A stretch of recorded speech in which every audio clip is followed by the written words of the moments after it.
Architectural development signifies a country's economic growth. If you see what Dubai was a few decades ago, you will not be amazed by what they are today.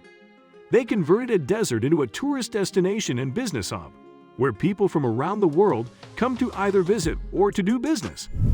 However, the craze of architectural development has led to some unavailing events as well.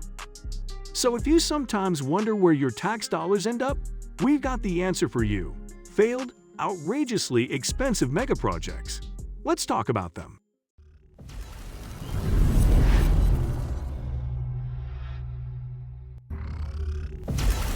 Hello, and welcome to Building the Future. In today's video, we're going to give you exclusive details about 5 megaprojects in the world that were a total fail. So make sure to watch the video till the end to find out more. And don't forget to subscribe to our channel for more amazing videos. Do you know that a capital city was built for millions of people, but it's practically empty, and the US wasted practically $17 billion for this mega project? The 26-kilometer-long Interstate H3 passes through one of the most stunning landscapes in the world, and the view of this highway was so stunning that it raised concerns over people stopping and creating traffic hazards. This mega project was first proposed in 1960, with many defense considerations in mind because the highway connected Pearl Harbor Naval Base on the south side of the Marine Corps Air Station on the East Coast. However, the project immediately met resistance from the environmental groups, as well as the natives, because of the massive urbanization the project would bring, so these challenged delayed its construction until 26 years. Finally, its construction began in 1989, and the highway was opened in 1997. Interstate H3 is often considered an engineering marvel because of the difficult terrain it is built on and the advanced tech used in its construction.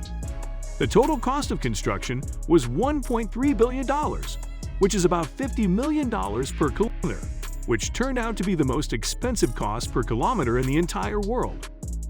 Despite the enormous budget which was allocated for this mega project, it's a complete waste of resources and money because critics call it a road to nowhere, because the defense considerations of the 60s are no longer relevant, and the highway has no direct route to downtown Honolulu. In addition, as for natives, they refuse to use this road as they consider it cursed because many religiously significant sites were destroyed during its construction. Although the Interstate H3 highway is an absolute achievement, as far as the megaprojects are concerned, however, it's completely useless for people. As we all know that Spain is one of the most exotic tourist destinations, and it was the prime reason when the idea to build Ciudad Real Central Airport was proposed. It was meant to be the go-to destination for holiday travelers within Spain, as well as international visitors. As the airports in Spain are always heavily crowded, so the main vision for this airport was to make it an alternative to main airport in Madrid. This new airport had one of the top 5 longest runways in Europe and could serve 2 million passengers a year. Although, that's a relatively low number compared to Madrid's 70 million passenger capacity. Expansion plans were already set in motion to boost the capacity up to 10 million annually.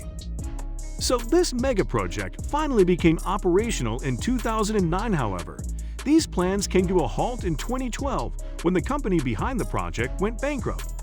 The problems with the project began due to its location because while it was named Central Airport, it was in no way central as it was located 200 kilometers away from Madrid.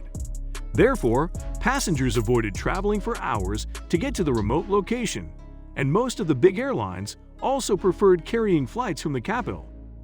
With no major airlines to attract passengers, the airport had accumulated a $350 million debt by 2012.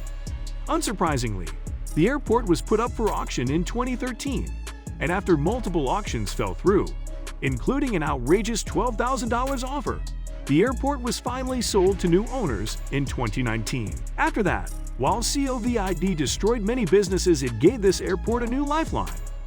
With little hope of passengers returning, the new owners of the airport reinvented it as a home for grounded airplanes, given its dry climate, long runway, and spaciousness.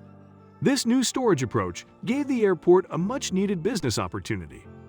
However, all these storage plans would eventually fail again once the pandemic restrictions are off and the lives of people go back to normal. Third useless project on our list today is the capital of Myanmar, which was built from scratch. What actually happened is that in 2002, the former military leader of Myanmar started building this capital in secrecy, and in November 2005, he announced his decision of shifting the capital. But he did not reveal the name of the city at that time. It was 4 months later when he finally revealed the name Naypyidaw, which literally means the king's residence. This sudden shift of capital brought it many speculative theories from the people. However, it was later revealed that it had a lot to do with the former capital, Yangon, which is home to 7 million people, and the city is said to have reached its infrastructural limits. Moreover, Yangon was made the capital during the British rule to benefit the British Navy, so it made sense for Myanmar to shift to a more central location. To this date, the government has poured in almost $4 billion in this mega project, and if you look into it, the new capital has everything to attract visitors: a 20-lane highway, over 100 luxury hotels divided into 3 hotel districts, golf courses, museums, and even a 99-meter-tall replica of a landmark originally situated in Yangon. However, one major thing that's missing in it is population. The new capital is home to less than 1 million people, and most of which reside in suburbs that were present long before it was made capital. So the city often paints the picture of a deserted place and is often referred to as a ghost town. Despite the barrenness, it is considered as a city for future for the exploding new population of Myanmar. But for now, it's arguably the world's strangest capital. After the Ghost City, the next useless megaproject on our list is a green, futuristic smart city. The project was initially being funded through China and the Chinese residents, who virtually had a free pass to the city in the first few years of its construction. As a result, many wealthy Chinese investors who could not afford the soaring prices of apartments in their own country rushed to the forest city. The huge influx of Chinese investors caused a public outcry, with opponents of the project calling it a new form of colonialism. So after a change of leadership, the returning Prime Minister Mahathir Mohamad banned foreigners from owning property in the forest city. After that, many foreigners started leaving the country and investors were discouraged. After that, a major setback came in the form of the pandemic and the worldwide travel bans. Therefore, lots of existing investors opted out of the project due to the uncertainty, and by the start of 2020, less than 500 people were actually living in the residential developments, considering that Forest City was actually designed for 700,000 people.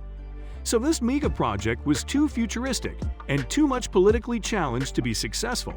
And it's safe to assume that despite billions of dollars invested in the city, it is currently a useless mega project.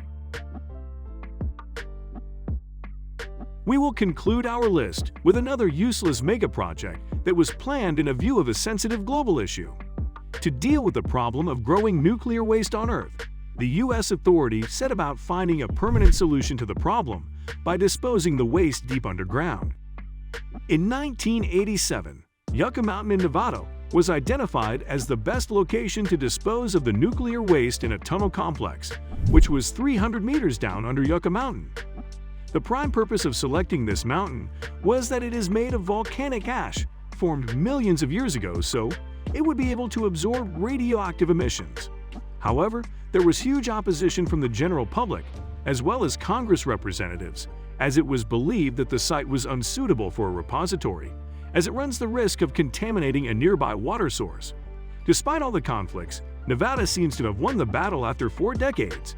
Decades of planning, legal troubles, and over $17 billion have gone into the Yucca Mountain project. But after all the effort, it has never been used and remains a useless mega project.